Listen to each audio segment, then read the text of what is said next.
What is up, guys? Back with another video. This is going to be discussing all the new skins we're going to be getting for the 2.03 Paladins patch update, which should be at the end of March. I don't know why they're taking so long for this patch, beyond me, but I'm just going to be discussing it real quick. The audio might be a bit bad because I'm using my different recorder to record this video because I don't have much time to upload tonight, so I kind of just got to get this uploaded and edited, whatever, and throw this up for you guys.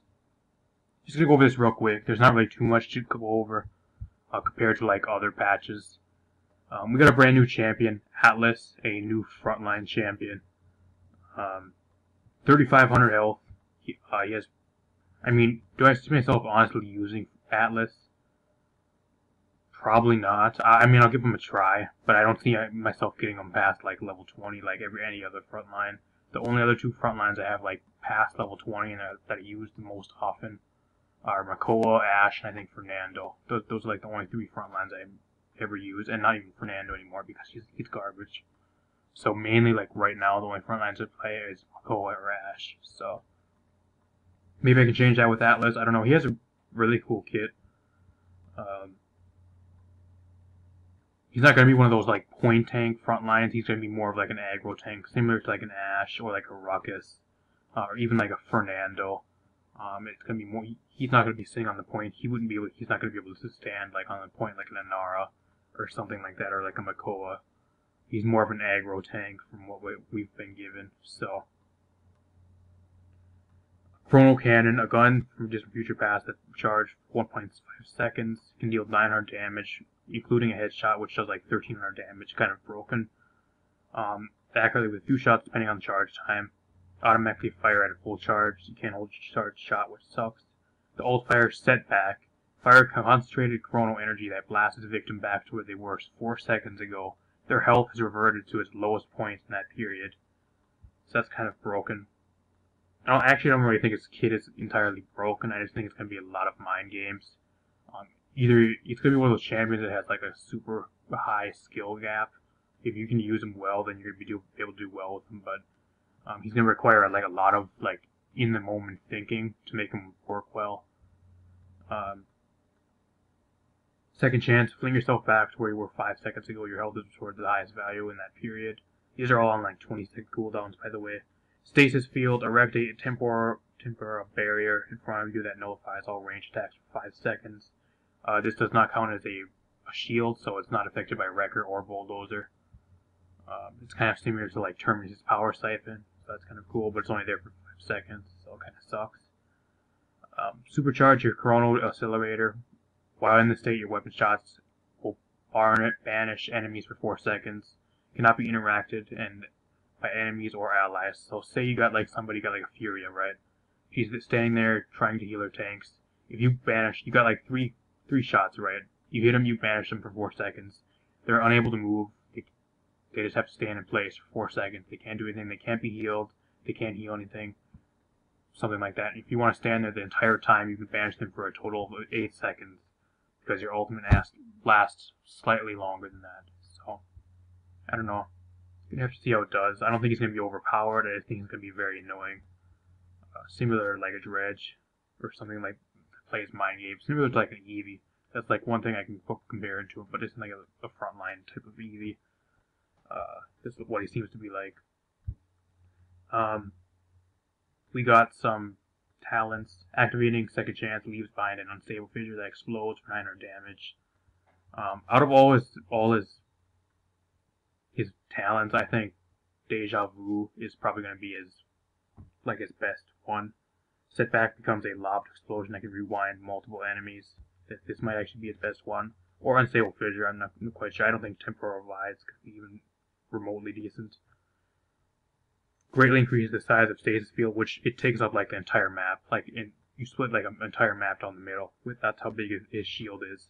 But it becomes like a 30-second cooldown. So, I don't know. Kind of a huge trade-off there. Cards. I'm not really going to go through the cards very much. This card will probably be a staple on a lot of decks, giving you a free Rejuvenate inside your loadout. Eliminations grant 1% ultimate charge. That's probably going to be like a filler card.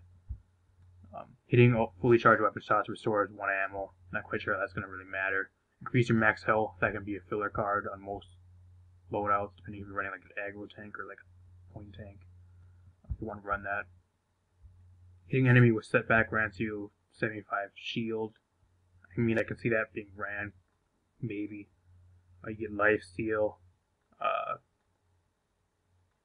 You can actually extend the duration of setback. That's gonna be broken. I can see this card here is probably gonna be a staple on like aggro tank decks right here.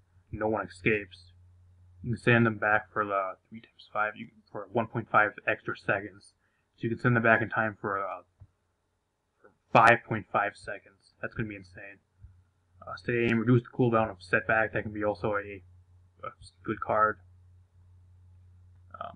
Second chance sends you back again, kind of similar to the other one. I can see that being common. Heals you. I mean, you get a heal card, reduce the cooldown. I can see that being on some of the decks. Second chance grants 1 ammo, probably a filler card or useless. Beyond the Veil, your allies gain 5% increased movement speed for passing through the barrier, similar to like one of Barrick's cards. Not really too much else to go over. I'm just going to continue. They got a bunch more of other stuff. I'm not going to even talk about this. This is all the shit that they went over yesterday. Got new skins, Omega Zin. I'm really disappointed at this skin. They could have did so much more with this Zin skin. Zin hasn't gotten a skin in forever, and then they give him a skin, and it's so underwhelming and boring. Am I going to buy it? Probably not. I'm probably going to skip. I just honestly don't give a shit about it. I'm really disappointed. This one here reminds me of the Wolverine, the new Vivian skin. This is actually one I actually might possibly buy, but I rarely play Vivian, which is kind of the issue. And I don't have the voice pack for Vivian. If I had the voice pack for Vivian, then I might have bought the skin. Or I might buy the skin, but I don't see myself buying it. It looks very cool though. Thick as fuck. This Koga skin is probably the only skin I might consider buying. I really don't have any Koga skins apart from like the gold skin. And I use Koga a shitload, like a huge amount. So it's actually one of the most played characters in the game for me. So having a skin for Koga would be kind of cool. I mean, 400 crystals. I don't know. I have to see how it looks in game first. They showed it in game on the stream, but I have to see how it looks for myself. And probably the only skin that I actually would want, but this actually, I think it's going to be locked behind like the event. So if you get to like the final stages of the event, you need like 240 Chrono shards. So it's locked behind, I think it's locked behind like a 1200 or like a 1500 paywall or something like that. So you have to buy I think 3 or 4 skins, which gives you the Makoa skin and this skin through the event. I'm not gonna pay $25 for this. Sorry, Amani. Sorry. Even though it's probably the only skin I actually would want from the event, I ain't shelling out $25, especially for a Shaolin skin that looks absolutely abysmal. A lame-ass Terminus skin and a Dredge skin that I'll probably never use. It's just not worth. We got the Season Pass again. Here's the new Battle Pass. This is actually really cool. I think this skin right here is probably the... we get a new mount, first of all. We get a new mount, a lot of different other stuff. Not really going to go over it all because I don't have much time to talk about it. This here is probably my favorite skin out of all the skins revealed for the Battle Pass. A human type of Nara skin. I barely play a Nara, but I'll try her out because this skin looks great. We got a new Bomb King skin. I haven't touched Bomb King in forever, which is a shame, but I might pick him up just for this skin. I'll probably end up buying the Battle Pass anyways because in reality it's only 450 crystals, and each voice pack out of the little like chests in the Battle Pass are worth at least like 200 each. So got yet another Fernando skin when Fernando just got a skin 2 months ago for the Halloween event. I mean, come on. And it looks really plain. It's not even worth like a level 50 Battle Pass skin. Come on now, Hi-Rez. I still probably gonna get the Battle Pass anyways, just because it's good value. We got a bunch of other cool stuff, skin boosters, whatever, all this other stuff, avatars. Very cool avatar right here, actually. Yeah, not much else to really go over. I'll see you guys in a future video. Let me know what you guys think in the comment section down below. And peace. We got a bunch more emotes. Not really too much else to go over. Bye.